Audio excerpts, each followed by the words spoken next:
Welcome to Spirit of Light Virtual Church, where we reach the unreachable. Looking to further your education in the Word of God? Spirit of the Light Church is offering a $2,000 scholarship to the most compelling application. To apply, the details will be available on the next slide and on our website.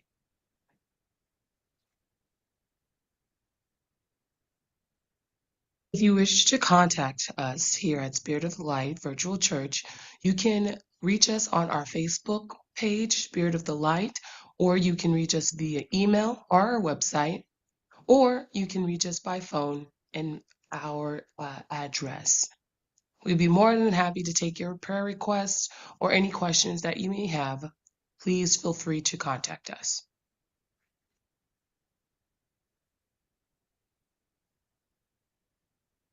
Thank you again for attending Spirit of Light Virtual Church. For more content, please feel free to join our YouTube channel, like and subscribe our videos there, or on Sunday at 9 a.m. Pacific Standard Time, please come and join us for our live Bible study via Zoom. Once again, thank you for your attendance and have a blessed day.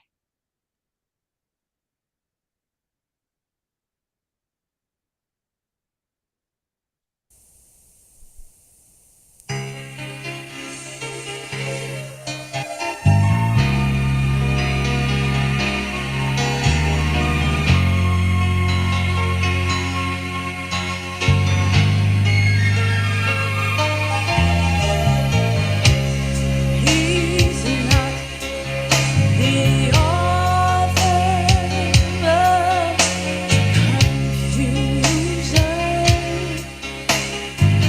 Oh no, he's not the greater, the declare. Oh no,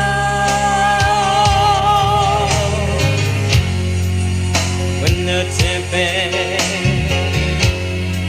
isn't raining, oh, when the billows in your life seem to roll. Good evening, everybody on YouTube and Facebook. This is Pastor Rob of Spirit of the Light Virtual Church. We're continuing with our Christianity 101 class. We're in the Old Testament, and we are starting the section that is called the Major Prophets.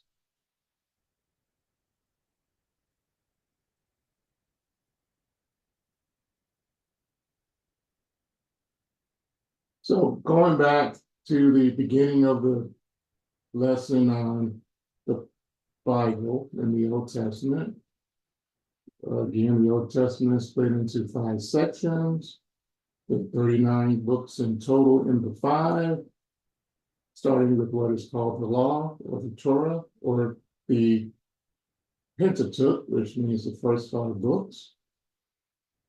And again, this is the generally reference name, but also includes the story of creation in the earliest Jewish history. Then we move on into the section called the historical books, which is the history of the Jews. Then we move on to the section called poetry and wisdom, which we covered last week. The major prophets, and then the minor prophets. And this week, we will begin the studies on the major prophets section. The section on the major prophets is split up into, it contains 5 books. Books of Isaiah, Jeremiah, Lamentations, Ezekiel, and the book of Daniel. And just to refresh our memories, we went over this slide in the beginning. What is a prophet? Because we're specifically looking at the major prophets. And a prophet is defined as someone who speaks messages on the behalf of God. The prophets primarily spoke the words of God as a warning of impending punishment for their disobedience or to a future of a better life through their faithfulness. And they also spoke regarding the coming of future King Jesus Christ. Now, all of the books of the major prophets in chronological order. We've been kind of looking at a timeline. We're going to look at that on the next slide. And the books of the major prophets, there is some overlapping to a certain extent, but in general, they do follow in chronological order. The book of Daniel is not out of sequence per se, but the information in the book begins in the time of Jeremiah, and it also includes all of the events in the time span that the book of Ezekiel covers. Now, looking at our timeline, after we got through the first 5 books, the book of the law, we moved through the historical books. And for the most part, the historical books was in a sequential order. The book of Ruth was a little bit out of chronological order in where they were. The books of First and Second Chronicles, which is after the book of Second Kings, again, it refocused on a lot of the same material that was in Second Samuel, First and Second Kings, but Second Samuel, First and Second Kings covered both areas of Israel, the northern kingdom and the southern kingdom of Judah. But the books of 1 and 2 Chronicles only focused on Judah. It didn't focus on the north kingdom at all, and it depicts a more positive light on the kings for the most part. King Solomon and King David, they left all their mistakes and their negative information now because they wanted to focus on their contribution to the church and to the kingdom building as to where the books of Samuel and the book of Kings and the chronicles their entire lives. And then we moved on to the book of Ezra and the book of Nehemiah. Book of Esther was the last book, as you can see on the timeline. It covers a period of time covered by the book of Ezra. And these books cover after the Jewish nation was returned to now Jerusalem, which is only the southern kingdom of Judah, because the northern kingdom never did reunite. And the book of Ezra and Nehemiah covers the events of the exiled Jews that returned home, while the book of Esther, that story is about the Jewish people who stayed in Babylon and did not return home. Now, as you look at the book of major prophets, it starts with the book of Isaiah, and then it continues on with the book of Jeremiah. The book of Lamentations is a point in time, which is right at the end of the same time as the book of Jeremiah. Then we get into the book of Ezekiel, which covers the tail end of the book of Jeremiah, but the bulk of the information covers the time period of after the Jews from the southern kingdom went into captivity. And then lastly, we have the book of Daniel, which is the one that covers the most ground. And again, starts in details that happen in the book of Jeremiah, and then it continues up until pretty much the point of where the king of Babylon allowed the Jews to return home. So this is the timeline of how the books of the major prophet fits in with the other books of the Bible. And I meant to put it here, but I forgot. The books of the law, the 5 books, is chronologically before this time period here. Now here's a short video on the book of Isaiah. It's only 7 minutes long, but for the sake of time, I'm only going to show about half of it, and this is part 1 and 2. The Bible Project on YouTube is a good channel to view. They give a summary of all the books of the Bible. They're very brief and very accurate. So if you want to watch the end of this one and then the second part to it, that could be where you can go to see it. The book of the prophet Isaiah. Isaiah lived in Jerusalem in the latter half of Israel's kingdom period, and he spoke on God's behalf to the leaders of Jerusalem and Judah. He spoke, first of all, a message of God's judgment. He warned Israel's corrupt leaders that their rebellion against their covenant with God would come at a cost, that God was going to use the great empires of Assyria and after them Babylon to judge Jerusalem if they persisted in idolatry and oppression of the poor. But that announcement was combined with a message of hope. Isaiah believed deeply that God would one day fulfill all of his covenant promises, that he would send a king from David's line to establish God's kingdom, remember 2 Samuel 7, that he would lead Israel in obedience to all of the laws of the covenant made at Mount Sinai, remember Exodus chapter 19. And all of this was so that God's blessing and salvation would flow outward to all of the nations, like God promised to Abraham in Genesis chapter 12. And it's this hope that compelled Isaiah to speak out against the corruption and idolatry of Israel in his day.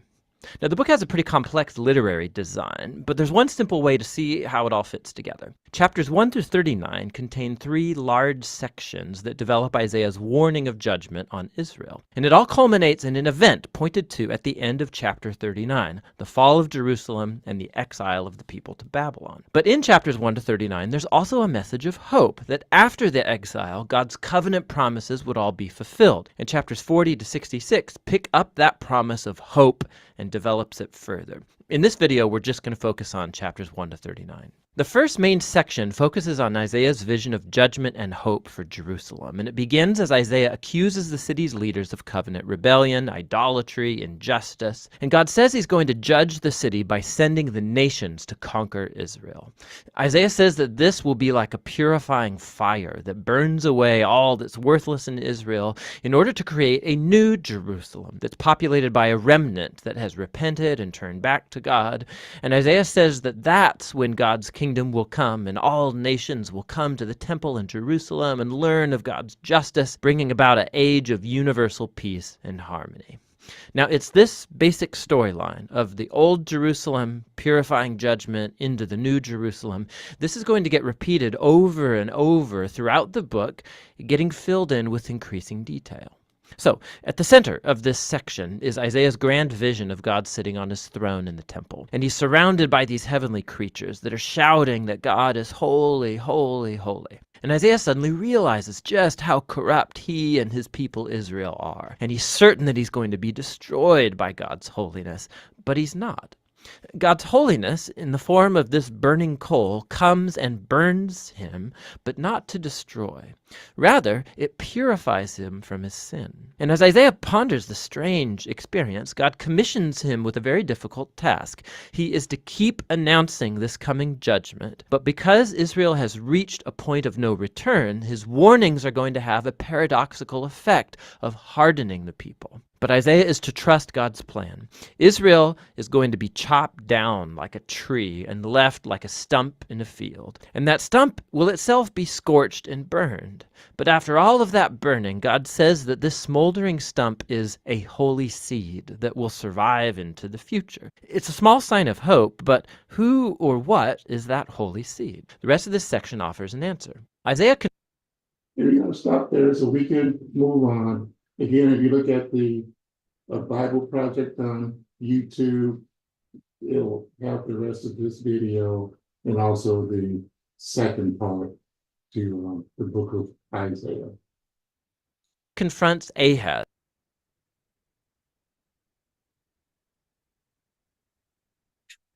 So the events in Isaiah take place roughly from 740 BC to 700 BC. The early sections of the book have been attributed to have been written by Isaiah, but some of the modern scholars dispute that the events in the later chapters, which happens after Isaiah's lifespan, but it is also argued that these are events that Isaiah could have prophesied about the future events. But the tradition attributes the writing of the book to Isaiah. And like the video said, Isaiah's prophecies were about the judgments that the kingdom will face, but he also talked about the kingdom's eventual salvation as well. And as the video pointed out, the basis of the judgments against Israel wasn't really to kill them off, but it was to purify them as a nation. And then after they were purified and thus clean, then a new nation would be built and it would be restored. Now, Isaiah also prophesied about who he called the servant of the Lord, and this person would restore Israel. And in his prophecies, this person was portrayed as a new Moses who will bring a new covenant and suffer, but will ultimately redeem Israel. And this servant of the Lord is actually the foretelling of Jesus Christ. And here is a website because there's a list of prophecies in the book of Isaiah that talks about that foretells Jesus Christ. And I just want to review one of them, which is a pretty good totality of who Jesus Christ is. And this is from Isaiah chapter 52, verse 13 through 53, verse 12. See, my servant will act wisely. He will be raised and lifted up and highly exalted. Just as there were many who were appalled at him, his appearance was so disfigured beyond that of any human being, and his form marred beyond human likeness. So he will sprinkle many nations, and kings will shut their mouths because of him. For what they were not told, they will see, and what they have not heard, they will understand. Who has believed our message, and to whom has the arm of the Lord been revealed? He grew up before him like a tender shoot, and like a root out of dry ground. He had no beauty or majesty to attract us to him. Nothing in his appearance that we should desire him. He was despised and rejected by mankind, a man of suffering and familiar with pain. Like one from whom people hide their faces. He was despised, and we held him in little esteem. Surely he took up the pain and bore our suffering, yet we considered him punished by God, stricken by him, and afflicted. But he was pierced for our transgressions, he was crushed for our iniquities. The punishment that brought us peace was on him, and by his wounds we are healed. We all, like sheep, have gone astray. Each of us has turned to our own way. The Lord has laid on him the iniquity of us all. He was oppressed and afflicted, yet he did not open his mouth. He was led like a lamb to the slaughter, and as a sheep before his shearers is silent, so he did not open his mouth. By oppression and judgment he was taken away. Yet who of this generation protested? For he was cut off from the land of the living. For the transgression of my people he was punished. He was assigned a grave with the wicked and with the rich in his death, though he had done no violence, nor was any deceit in his mouth. Yet it was the Lord's will to crush him. It caused him to suffer, and through the Lord makes his life an offering for sin. He will see his offspring and prolong his days, and the will of the Lord will prosper in his kingdom. After he has suffered, he will see the light of life and be satisfied. By his knowledge, my righteous servant will justify many, and he will bear their iniquities. Therefore, I will give him a portion among the great.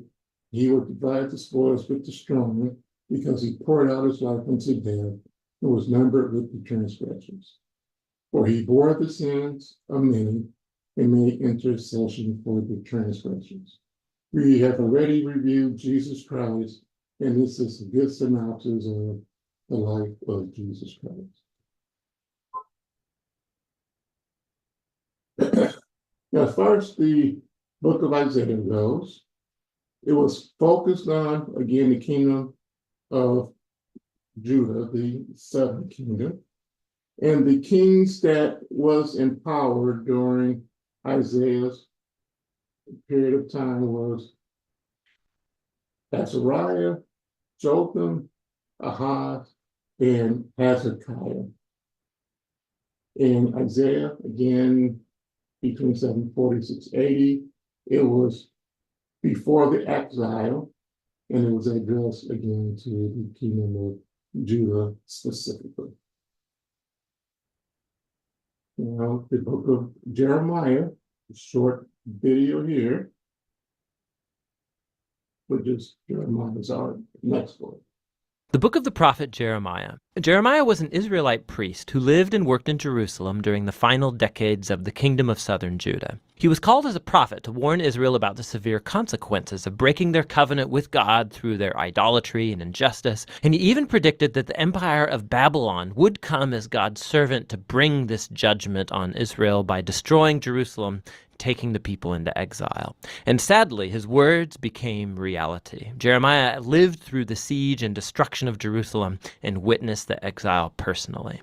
Now, this book came into existence in a really interesting way. Chapter 36 tells us that after 20 years of Jeremiah's preaching in Jerusalem, God called him to collect all of his sermons and poems and essays and commit them to writing, which Jeremiah did by employing a scribe named Baruch, who wrote down and compiled all of this material into a scroll. Now, Baruch also gathered lots of stories about Jeremiah, and he linked all the pieces together. And so this is why the book reads like an anthology, a collection of collections. It's all been arranged to present this prophet as a messenger of God's justice and grace. So the book begins with God calling Jeremiah to be a prophet, and he's given a dual vocation. He will be a prophet to Israel, but also to the nations, and his words will both uproot and tear down, but also plant and build up. In other words, he's going to accuse Israel and warn them of God's coming judgment, but he also has a message of hope for the future. Now, this opening perfectly summarizes the first large section, chapters 1 to 24. It's a collection of Jeremiah's writings from before the exile. And the core idea here is that Israel has broken the covenant with God and violated all the terms of the agreement they made that are written in the Torah. and in a number of ways. They've adopted the worship of all kinds of Canaanite gods, building idol shrines all over the land, and Jeremiah develops the metaphor of idolatry as adultery, and uses the language of prostitution, promiscuity, unfaithfulness to describe how Israel has given their allegiance to other gods. Jeremiah also repeatedly accuses Israel's leaders. The priests, the kings, the other prophets have all become corrupt. They've abandoned the Torah and the covenant, which has led to a tragic result: rampant social injustice. The most vulnerable people in Israelite communities, the widows, the orphans, the immigrants, were all being taken advantage of in clear violation of the laws of the Torah, and Israel's leaders didn't even seem to care.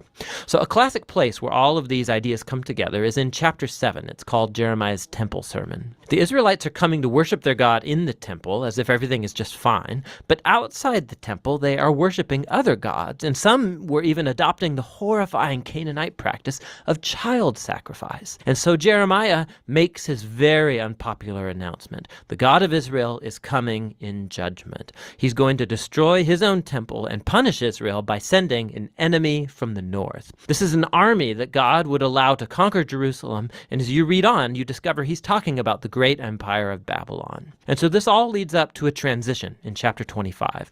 Israel hasn't turned back to their God, and so in the first year of Babylon's new king, Nebuchadnezzar, God tells Jeremiah to announce that the Babylonian armies are headed for Israel and all of its neighbors to conquer them and take them into exile for 70 years. He compares Babylon to a cup of wine filled to the brim with God's just anger at all of Israel's injustice and idolatry, and God will make Israel and the nations drink from this cup.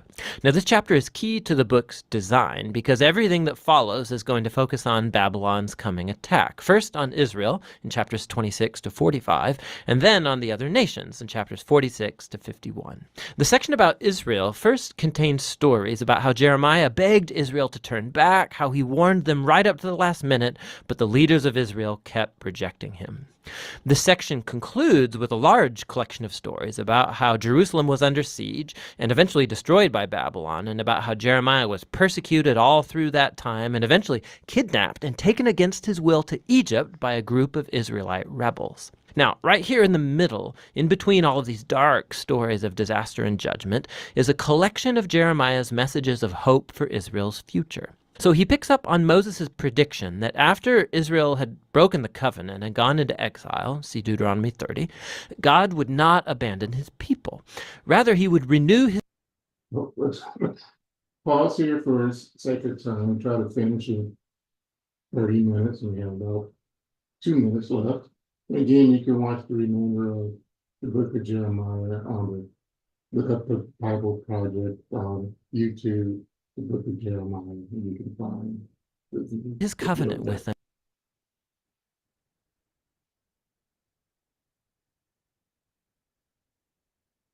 The events in Jeremiah between roughly 727 BC and 586.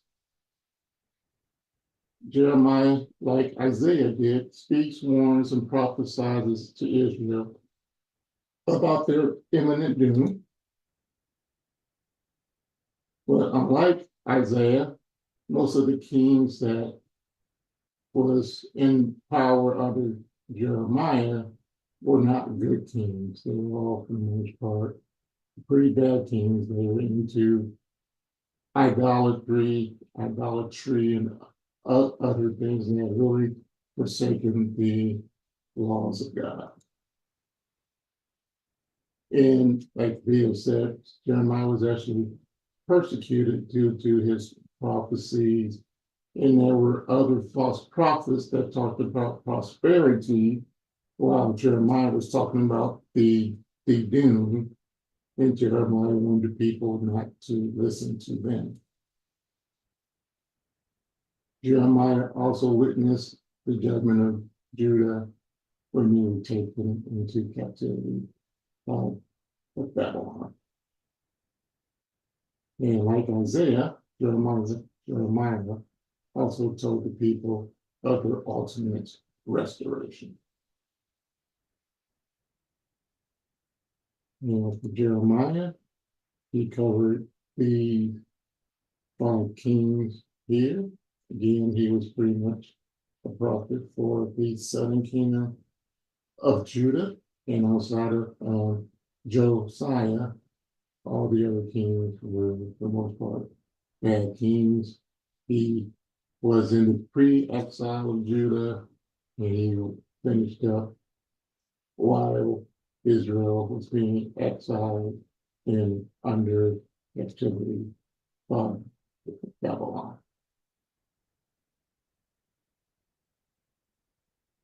The book of Lamentations, we will pick up next week. I'm sorry, this is the actual slide I meant to share, which is our contact information on internet, spiritofthelights.church. You're viewing us on Facebook right now, or you can view us on YouTube. There's our phone number and our address if you wish to contact us. We hope everybody have a great rest of the week. Again, this is Christianity 101, more focused to new Christians just getting into the word, or even more devout Christians, but they feel like they haven't gotten the basics from the church. Unfortunately, sometimes church is very preachy and not very teachy. So that's why we do what we do. We have our prayer meetings on Wednesdays at 5:30 Pacific time. Our Sabbath commencement at 6 on Fridays, and then our regular Bible study, our group discussion on Zoom on Sundays at 9 Pacific time. So please feel free to join us during any one of those sessions. We would love to have you, and until we meet again, have a blessed rest of the week, and may the Lord endow you with the Spirit and use you to fulfill his will. Please have a great week. We love you, and we will see you later.